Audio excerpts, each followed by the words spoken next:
Olá, sob a ótica cultural e educacional, hoje eu entrevisto o empresário, o professor Flamarion Batista Leite. Ele já foi professor, aluno e dono da Escola de Química e Agrimensura, presidente da CIU, diretor da FET e muito mais. Então nós vamos conhecer hoje a contribuição do Flamarion do ponto de vista que eu já informei e do ponto de vista também empresarial, desenvolvimento econômico para Uberaba. Seja muito bem-vindo ao programa, Flamarion.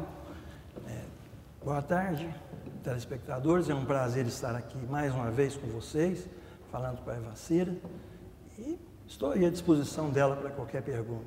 Eu já quero começar assim, que você é muito jovem, né, enquanto aluno, você já passou a ser dono, um dos donos da Escola de Química, que você ainda tinha 20 anos. Como é que foi esse procedimento?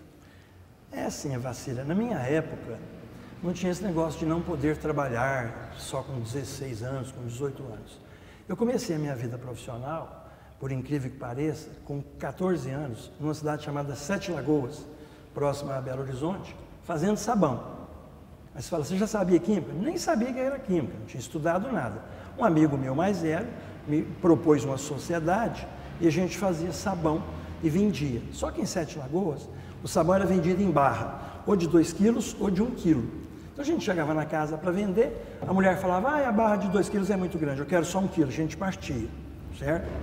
Mas em Sete Lagoas, só o sabão não estava dando, aí eu comecei a cobrar recibos mensais de um clube chamado Sete Lagoas Tênis Clube. Mas deixa eu falar só um pouquinho aí do sabão ainda. Era uma fábrica de sabão? Era uma Você fábrica montou uma de fábrica fundo de de quintal, Ah. mas com forma, com anilina, tudo bonitinho, certo? Não tinha nada errado, tudo bonito, um sabão bom, de qualidade, né? Feito com produtos bons, mas eu não sabia nada de química, eu era até então prático. E quantos anos você tinha? Eu tinha 13 anos, eu fiz 14 em maio, mas eu comecei com 13 na realidade. E não tinha problema, a gente trabalhava numa boa. Aí eu cobrava recibo do Sete Lagoas Tênis Clube, que é como se fosse o nosso Uberaba Tênis Clube. O Estado de Minas fez várias praças de esporte na época, Araxá, Sete Lagoas, Montes Claros, Pouso Alegre. E o Sete Lagoas Tênis Clube, hoje, infelizmente, desapareceu. O Uberaba Tênis está capengando, mas o Sete Lagoas desapareceu. E eu era um cobrador cri-cri, porque, por exemplo, se a pessoa não me pagasse na casa, eu procurava o endereço do emprego e ia no emprego. E naquela época não tinha Procon, eu chegava e falava, quem quer vacina aí? No Banco do Brasil, por exemplo. Bem aí todo alto. mundo, bem alto, aí todo mundo, vacina, é o cobrador! Aí a pessoa se sentia envergonhada e me pagava, quer dizer, de um jeito ou de outro eu recebia as minhas contas. Como eu ganhava 10% do que eu fazia, eu comecei já a guardar um dinheirinho. Bom, eu posso dizer que isso aí é empreendedorismo? É uma visão. Desde cedo. Aí o meu pai, ele era fiscal do Estado, ele teve uma transferência, um problema na vida, eu voltei para Uberaba e pus o sabão aqui. Mas aqui é muito engraçado, porque tinha um produto sérios na época, né, lá no Boa Vista, e o produto sérios vendia um sabãozinho de 200 gramas. E eu vim com a minha barra de 2 quilos e de 1 quilo. Então eu chegava na casa com a bicicleta, oferecia para a mulher, ela falava, não, é muito grande, eu queria só 200 gramas. Não teve importância, eu adaptei, mudei a forma e fiz as formas para 200 gramas. Aqui você tinha concorrência. Tinha concorrência do produto séries. E para eu vender numa mulher, para ela experimentar, em Sete Lagoas eu vendi 1 quilo, era 5 pedacinhos de 200 gramas. Em Uberaba a mulher só comprava 1. Então eu tinha que ir em 5 casas para vender o que eu vendia numa casa em Sete Lagoas. Resultado, quebrei. Né? Quebrei, aí fui criar pintim. Aí eu fiz as contas de uma dúzia de pintim numa caixinha, a ração que ele comia até os 15 dias. Aí falei, vou rachar de ganhar dinheiro. Aí comprei 100 pintim.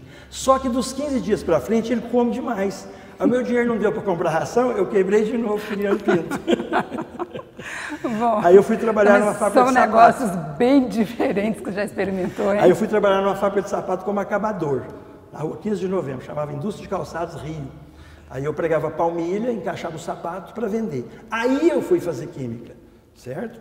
Fui fazer química, estudar. Foi estudar. Como eu era um bom aluno, eu estava no 3º ano e o professor Jorge Kalapodopoulos, meu professor de química, grego, né, nasceu na Grécia, veio para o Brasil depois da Segunda Guerra, ele me colocou num colégio que hoje não existe mais, mas todo mundo sabe onde é. O colégio chamava Marcelino Champagnat, era dos irmãos maristas e funcionava onde hoje é o centro administrativo. E como curiosidade, né? eu trabalhei nesse centro administrativo de novo, quando era a FASU, Faculdade de Zootecnia, porque eu fui professor, e depois como FET, que eu era diretor de uma autarquia municipal, eu tinha reuniões também naquele prédio. Então eu trabalhei naquele prédio 3 vezes, como menino, com 18 anos, professor, né? Depois como professor da FASU, da Faculdade de Zootecnia, eu sou professor fundador, estava lá desde a primeira turma, dei aula até a 6ª turma, e eu, depois, como diretor da FET, eu também tinha reunião naquele prédio. Agora, depois do Marcelino Champagnat, eu fui dar aula em Araxá. Mas assim, eu não morava lá. O Colégio Dom Bosco veio atrás de mim para eu dar aula, e eu fui muito bem recomendado pelo Calapodopoulos, que era meu professor, e eles queriam que eu desse aula de Química, Física, Matemática e Biologia, porque eu dava conta. Eu falei, não, se eu der aula de 4 matérias, eu não vou ser bom em nada. Eu vou dar aula de Química para vocês. Então, na época de curiosidade, a minha cabeça, ela pensa muito em termos financeiros, eu ganhava 100 cruzeiros em Uberaba. Aí eu fui para o Colégio Dom Bosco de Araxá, ganhando 400 cruzeiros, quer dizer, eu multipliquei o meu salário por 4. Mas com uma semana em Araxá, o Colégio Estadual Dom José Gaspar me procurou para dar aula à tarde, aí eu ganhei mais 400. Então, eu saí de Uberaba com 100 e fui para Araxá ganhar 800, de um ano para o outro. Aí, como eu sou pão duro, guardo muito, eu comecei a já fazer a minha poupança. Aí eu não quebrei mais com pinto nem com sabão, certo? Dei aula em Araxá 2 anos. Aí, em 70, o professor Murilo Pacheco, que fundou a Escola de Química, me ofereceu 10% daquela escola. Aí eu tinha um capitalzinho, faltou um pouquinho, meu pai então era vivo, me ajudou, e eu comprei 10%. Mas eu falei que só compraria os 10% se eu assumisse a direção. Aí eles acreditaram no menino com 20 anos, eu assumi a direção. Na época a escola tinha muita dívida, devia metade do prédio lá, que foi comprado por 60 mil, Onde devia era 30 o prédio? mil. Ainda era na Vigário Silva? Era Vigário Silva, Vigário Silva. O que comprou já era comprado quando o professor Murilo fez a sociedade. Quando ele fundou, era lá na Rua Veríssimo, onde hoje é o Hotel Del Rey. Quando ele fundou a escola em 66. Mas em 69 ela veio para Vigário Silva e está lá até hoje. O prédio ainda 49 existe. Anos, né? 49 anos que a escola foi fundada. Aí eu vim para Uberaba de novo, como eu te falei, assumi a Escola de Química, mas não deixei de trabalhar. Eu trabalhei no Colégio Diocesano, trabalhei no Colégio Nacional das Dores, trabalhei na antiga FISTA, Faculdade de Filosofia Santo Tomás de Aquino, trabalhei na FASU, trabalhei em Franca, na Faculdade Pestalozzi de Ciência, Educação e Tecnologia, que infelizmente hoje não existe. Era do professor Tomás Novelino, um médico de Sacramento, espírita, muito bondoso. Tinha um observatório astronômico lá nessa faculdade que eu trabalhei, era muito interessante, porque na época eu ganhava muito bem lá.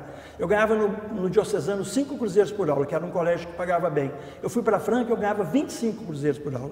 Então, Bom, e você está mostrando que na região está pagando bem melhor o professor. Franca pagava bem melhor na época. Hoje, mais ou menos igualou. Hoje, mas aí você, né, se direcionou para a Química, mas nesses colégios também você dava aula de Química? Dava aula de Química. Todos os colégios sempre foi Química? Todos os colégios e todas as faculdades foi Química. Só que qualquer área, né, eu já dei Química Geral, Química Inorgânica, Físico-Química, Análise Química, Química Orgânica, Bioquímica. Quer dizer, então eu já dei toda a matéria de Química, eu já dei, certo? Flamarion, e quando você comprou ali, você falou 10%, né, foi encaminhado ali, direcionado pelo vereador, professor Murilo Pacheco de Menezes. E quais eram os outros sócios? O Murilo, ele só convidou educadores e grandes personalidades de Uberaba.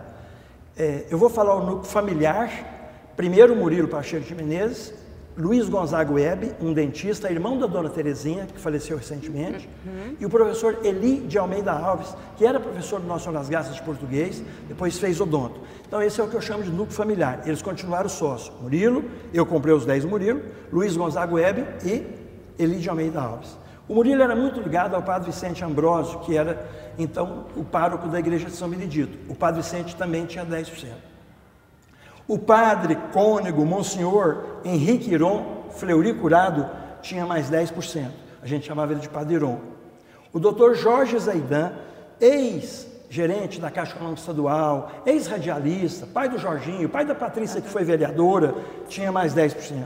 Um economista chamado Paulo Vicente de Souza Lima, uma sumidade, um dos fundadores também da Faculdade de Ciências Econômicas, que foi fundada pela CIU, do qual eu até fui presidente depois, né? Mas nessa época não, eu só conheço a história.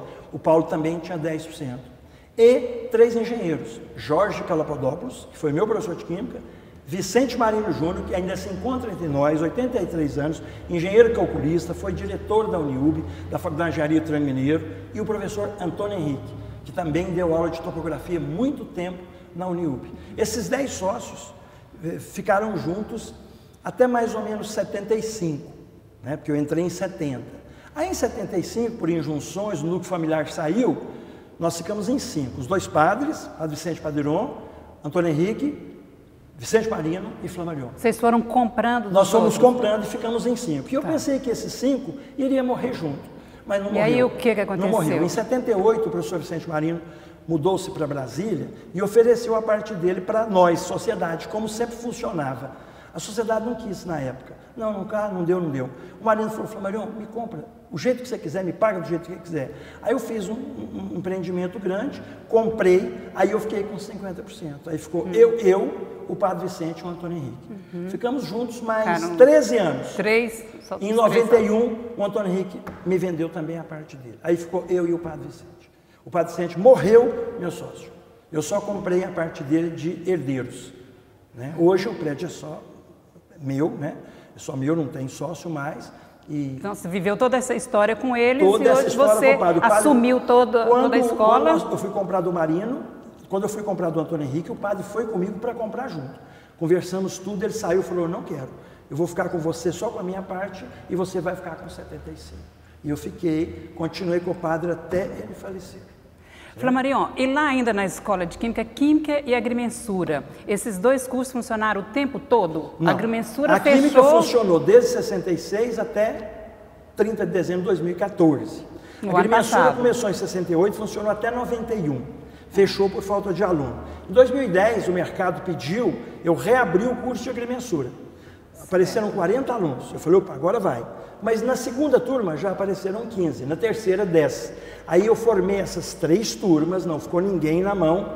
E mesmo com esses 10 alunos, você... Mesmo com os 10 alunos. Como a Química, né? E agora em 2014 a gente tinha 6 alunos.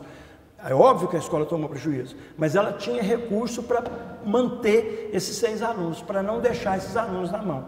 Você pode ver que não tem uma reclamação, o Flammarion deixou alguém na mão, não formou alguém, não tem essa reclamação na cidade. Você não ouviu isso. É triste, mas é por falta de aluno. Não é preguiça minha, falta de vontade de trabalhar, que eu tenho maior pique, maior vontade de trabalhar. Mas não tem. O mercado diminuiu.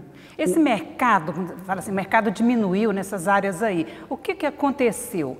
Não tem mais essa profissão, deu uma retraída? Existe a profissão. O Conselho Regional de Química agora, o ano que vem, vai fazer 60 anos. O Conselho Regional de Química, segundo a região, tem sede em Uberlândia, rege a nossa profissão e o CREA rege a agrimensura.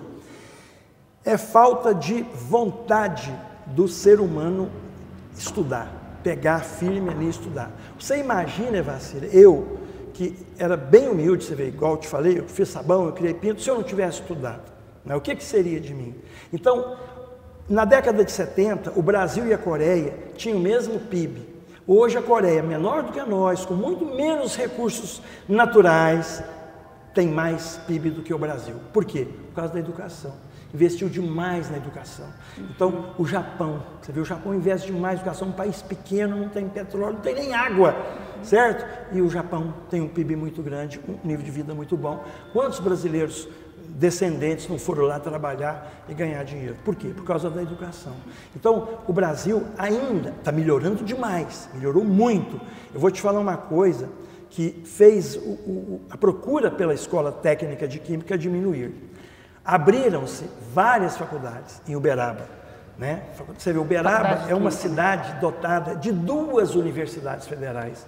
A Universidade Federal do Triângulo Mineiro e o IFTM, Instituto Federal do Triângulo Mineiro, que também é federal, oferece técnico em Química, certo? Oferece técnico em Química, mas mesmo assim, às vezes é difícil eles conseguirem fechar a turma. Por quê?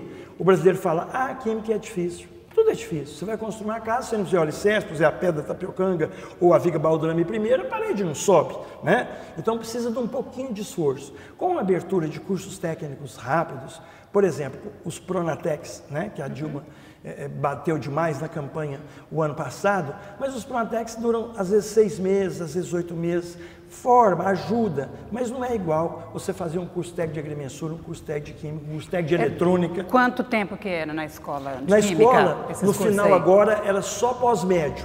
O aluno tinha que fazer o colegial e estudava 1 ano e meio lá. São 3 períodos, 3 semestres para ele formar.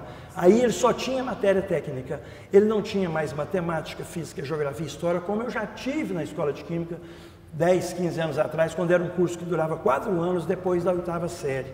Então ele tinha que enfrentar só curso técnico, só matéria técnica. Flamarion, você me falou que o último curso foi em 2014, a escola 2014. fechou?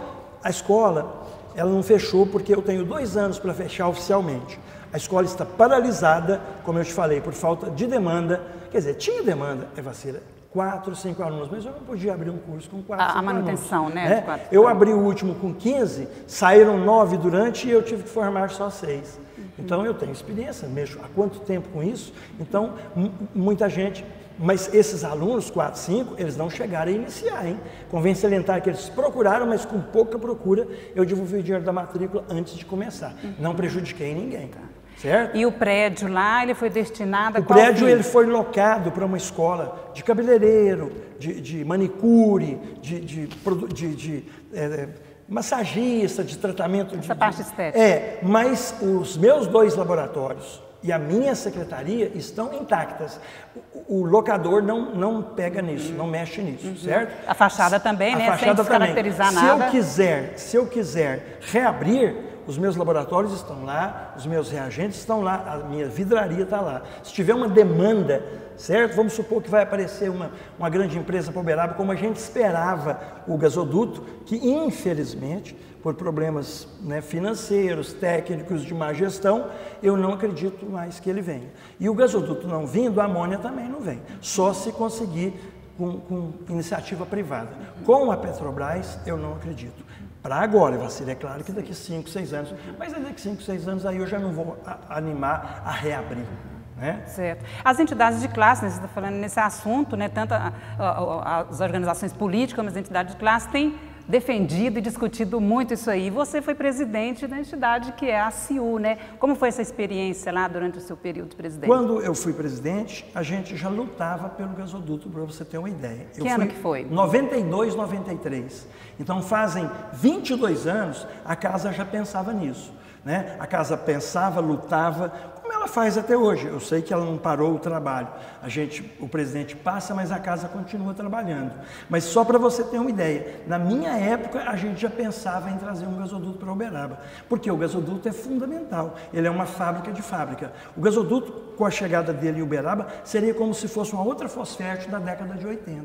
Né? Quando a Fosfert foi inaugurada, você lembra, né? Você já morava em Uberaba, você vê que foi um boom muito grande, um boom imobiliário muito grande. E o gasoduto iria fazer esse boom de emprego também, né? De emprego também. Agora deu uma esfriadinha. A gente sente que o número de construções diminuiu, ainda tem, Uberaba ainda cresce a olhos vistos, mas com a paralisação do gasoduto, a gente viu que houve um balançar nesse boom que Uberaba estava atravessando, certo? Agora, a Petrobras parece que colocou em discussão para um grupo privado tocar, mas como várias empreiteiras estão envolvidas com Lava Jato, as empreiteiras é que tinha condição, eu acho que de imediato agora eu não vejo possibilidade. Uma entidade do porte da CIU exige muito, né? Exige muito da pessoa, exige muito conhecimento, exige um trânsito muito bom no meio empresarial, no meio político, né? Isso agregou muita experiência para você, muito valor que você trouxe para a sua vida? Agregou, porque eu entrei na CIU, na realidade, em 86, como diretor chamado diretor auxiliar. Aí de diretor auxiliar eu já pulei para a diretoria executiva, eu fui secretário. Eu fui secretário de 2 presidentes. Aí no 4º mandato eu fui tesoureiro de mais um presidente. Aí eu pensei, eu fui isso, eu tenho que ser presidente ou então sair. Então na época, teoricamente, eles até me consideravam novo, mas eu não tive medo não. Eu fiz os meus conchados, as minhas conversas com o empresariado, eu tinha 42 anos quando eu fui presidente. Certo? A minha fotinha lá é até bonitinha, porque eu era mais novo, né? Tem a foto na parede lá, é a foto com 42 lá anos. Na galeria. Muita gente falou, te vi lá, tinha cabelo na época. Na galeria de ex-presidentes. Então agregou muito, eu aprendi muito, né? Toda entidade de classe, toda coisa classista, a gente tem que participar, certo? Eu faço parte, claro que sem nada executivo, de um conselho chamado Conselho Consultivo. Às vezes ainda tem uma reunião que o presidente chama, a gente ainda vai, né? Eu fiquei muito triste com a perda da nossa faculdade, porque se eu precisou vender, né? Eu fiquei bastante triste. Que é a Faculdade de Ciências Econômicas, né? Ciências Contábeis e Administração de Empresa. A senhora é mantenedora da... a senhora é mantenedora. Em 2007, eu dei uma entrevista para o jornal de Uberaba, eu tenho essa entrevista guardada, né, porque ela está impressa, né, mesmo que ela está impressa, falando que eu temia por isso. Demorou 7 anos, mas infelizmente ela foi vendida. Com a abertura de outras faculdades, né, faltou um pouquinho de planejamento assim para a gente conseguir manter no mercado. Né? O prédio também foi muito grande, investiu muito dinheiro, o prédio deu a construção daquele prédio muito grande deu uma balançada na casa. Na questão financeira, na questão econômica. Na questão financeira. Porque... E também, igual eu te falei, o número de alunos da Escola de Química baixou por causa do mundo de faculdade que abriu, porque a gente tinha muito pouca faculdade. O aluno, ele fala assim, eu vou fazer um curso superior ao invés de fazer um curso técnico. Às vezes é uma bobagem, ele faz um curso superior e fica desempregado, e faz um curso técnico e arruma um emprego. Eu tenho vários alunos que fizeram curso superior depois de fazer o curso técnico, trabalhando na Vale, né, na antiga Fosfértil, trabalhando na FMC, trabalhando na Coopervale, que a gente perdeu também, que a gente está tentando aí ver se recupera, mas trabalhando, e aí fizeram um curso superior, mas fizeram o curso técnico, garantiram o salário, trabalharam e depois conseguiram mais coisas. Porque tinha uma modalidade diferente, né, Flamarion, que era, existia só curso técnico antigamente, né? Então, não era colegial, você fazia técnico tinha em agropecuária, técnico contábil, né? Técnico contabilidade. O curso de contabilidade acabou, ele não existe mais. Eu fiz técnico contabilidade. Então, e você deve ter feito um bom curso e deve ter te ajudado muito, bastante, certo? Bastante. Então a gente perdeu, no Brasil, o tecnicismo é enxergado com olhos assim, superior é melhor. Não tem nada com superior, todo mundo tem que fazer, todo mundo tem que crescer. Mas nos Estados Unidos, os cursos técnicos funcionam a todo vapor. Às vezes o aluno não tem capacidade para uma matéria num curso superior, ele faz um curso técnico, trabalha, vive a sua vida tranquilo, tem o seu bom salário, certo? E é muito bem remunerado, muito bem remunerado. Então os cursos técnicos não poderão acabar, tem que ser feito alguma coisa, sei lá, o governo ajudar mais um pouco, incentivar, dar incentivo, o poder público ajudar, certo? Mas não pode acabar. Agora, professor, vamos falar sobre a FET, né? Você foi diretor, foi em qual época? Eu fui diretor da FET, o último diretor que a FET ainda tinha curso técnico para formar o profissional serralheiro, marceneiro, encanador, enrolador de motor, desenhista. O então prefeito Anderson Adalto, ele achava que não tinha que mexer com isso. Constitucionalmente, ele não está errado não. Como ele pegou a faculdade municipal e passou para a CIU. E agora foi tudo no barco, foi vendido tudo. Que é a Fumesul. A Fumesul, CESUP, certo? CESUP. Ele realmente, constitucionalmente, ele não tinha que mexer nem com a faculdade municipal, que foi criada pelo então prefeito Luiz Goritá Neto, e nem com a FET, que era para formar técnico. Mas, educacionalmente, culturalmente, não podia ter sido fechada a FET. O último grande programa que teve lá, chamou ProJovem, eu formei 1000 técnicos no Vera Cruz, o prefeito estava lá, na época, Anderson Adalto, e eu fiquei com muita esperança dele ver aquilo e não fechar, certo? Mas ele quis fechar. E, infelizmente, o atual também não abriu.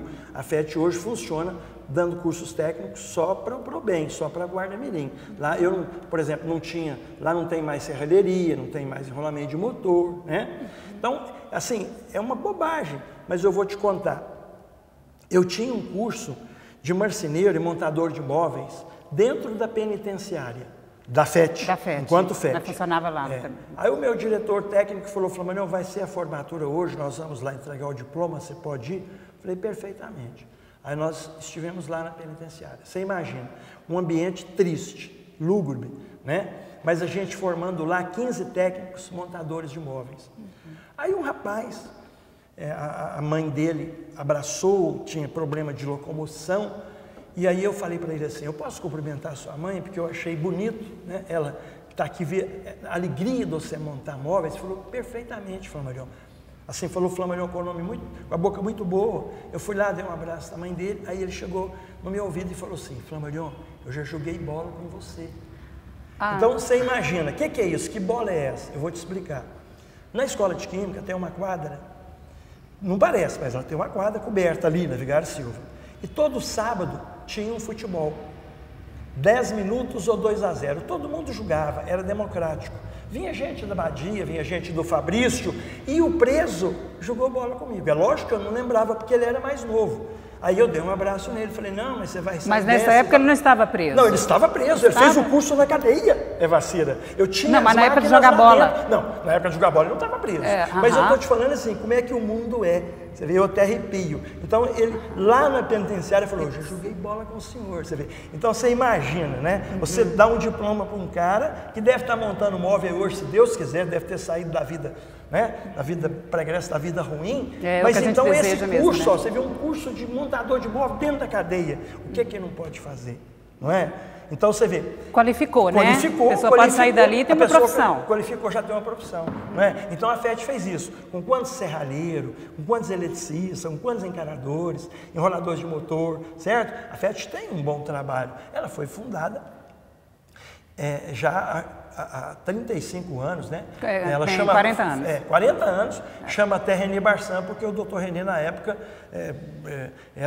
ajudou ele com investia, alguma coisa, lá, investiu, né? E tal. Então tem o nome do doutor René Barçan, que foi candidato a prefeito, né, junto com o doutor Wagner, perdeu para o doutor Wagner, era um dos proprietários da Líder, e deu o nome lá da FET, Fundação de Ensino Técnico Incentivo, Fundação de Ensino Técnico, doutor René Barçan. Estou imaginando aí, como você falou, da 1000 pessoas, 1000 né? pessoas no Projovem, foi com verba do Ministério do Trabalho. A contrapartida da Prefeitura foi muito pouco, foi 160 mil e o Ministério do Trabalho mandou 1.600.000. A Prefeitura deu só uma contrapartida de 10%, certo? Eram 20 cursos, viu? Sim, no total, mas mesmo assim, eram né? 20 cursos. 20 então cursos, a formatura foi no Cine Teatro Municipal Vera Cruz.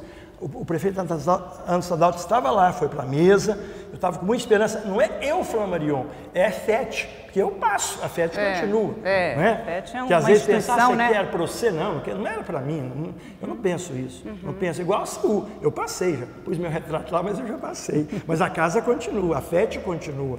Não é isso? Exato. O mercado absorveu toda essa mão de obra? Absorve porque essa mão de obra, serralheiro, encanador, eletricista, enrolador de motor, é muito difícil. Caldeireiro, eu esqueci. O caldeireiro é importantíssimo. No Projovem eu formei caldeireiro. É muito difícil por quê? Porque a pessoa ganha muito bem, mas tem que trabalhar com metal, às vezes tem que fazer turno. Você vê que tem um problema aí, que a Vale está fazendo uma manutenção, e alguém do sindicato falou assim: não está dando emprego para o pessoal de Uberaba, não sei se você viu isso na imprensa, está trazendo gente de fora. É que às vezes a empresa ganha para fazer a manutenção e ela tem os empregados dela lá fora, então ela não pode. Realmente, né? É difícil a gente ver o funcionário nosso aqui parado e trazendo uma pessoa de fora para trabalhar. Mas essas pessoas de fora que vêm aqui, bebem a nossa água, 80% fica aqui, aluga a casa, aluga um apartamento e mora em Uberaba, porque Uberaba ainda é uma cidade acolhedora. A violência aumentou? Aumentou, mas Uberaba ainda é um bom lugar para se morar. Tem boa saúde, boa educação, boas escolas. Você vê o nosso Senhor das Dores agora, que eu me orgulho de ter sido ex-professor, fez 130 anos. Você vê, em 1885 as dominicanas já estavam aqui. Como eu costumo falar, Uberaba era o farol desse triângulo mineiro, desse Goiás, desse Mato Grosso inteiro. Muita gente de Goiás e Mato Grosso ia em Uberaba buscar do saber de Uberaba. As escolas nossas já eram conhecidas por toda essa região. E Uberaba, muita gente acha que o Mário Palmieri foi o primeiro. Não foi. Uberaba já teve escola de zootecnia na década de 20, já teve escola de farmácia e bioquímica na década de 30. Formou uma turma só, formou 2 turmas só. A política da época, a gente era muito longe de Belo Horizonte, não deixava seguir. O Mário foi o que fundou e está aí até hoje, que eu também admiro demais. Tem um livro escrito pelo professor Décio Bragança, que eu sou um dos entrevistados, que eu falo lá no livro. O Mário Palmieri merecia uma estátua aqui na Praça Rui Barbosa. Mas eu falava com ele em vida, não é agora que ele morreu que eu falo, porque ele fundou o direito e a odontologia na década de 40, depois a engenharia na década de 50, e isso foi a semente para hoje a Universidade de Uberaba. Ah, é particular, paga, mas está lá, formando gente. Está formando gente, está dando saber para as pessoas. É só você passar lá à noite e ver o número de ônibus que para lá, de Frutal, de Araxá. Mesmo tendo aberto a faculdade em Araxá, ainda vem muita gente em Uberaba estudar. Atende essa região mesmo, né? Atende essa região. Santa Juliana. Fora as duas federais que eu te falei, que Uberaba foi dotada de 2 universidades federais. É uma cidade que há muito tempo tem uma cultura muito forte, não é só em ensino, Uberaba culturalmente, em música, em teatro, em dança. Você conhece mais do que eu, não precisa eu te falar isso. Uberaba tem essa particularidade de oferecer isso. Então a gente tem espetáculos teatrais todo ano de fora, mas tem de Uberaba também, espetáculo de dança, Tá aí a Beth, premiados, a professora Beth, nacionalmente. tempo a professora Beth está aí com o balé dela, premiado lá em Santa Catarina, que ela sempre participa, e outros grupos, Não é só, a Beth é mais antiga só, mas tem muitos grupos aí, tem uma professora que chama Maria Helena, que tem também, treina muita gente, agora a gente conta com as oficinas do SESI Minas, da FIENG, que dão também teatro, dão também ajuda culturalmente o uberabense a crescer. Então isso aqui é uma cidade, como eu costumo falar, privilegiada. Nosso tempo esgotou, Estamos terminando o programa Movimento aqui. Quero te agradecer imensamente, por estar conosco aqui no canal Câmara. Muito bacana você ter vindo. Valeu, Vacila. Muito obrigado pelo convite, Para você ter lembrado do amigo aqui antigo, Muito obrigado. Amigo antigo mesmo, que a gente preserva, Eu quero agradecer muito a sua audiência. Eu acabei de entrevistar o empresário Flamarion Batista Leite, que contou um pouco, assim, numa síntese, um resumo da contribuição dele no sentido cultural, educacional e empresarial para Uberaba. Muito obrigada e até breve.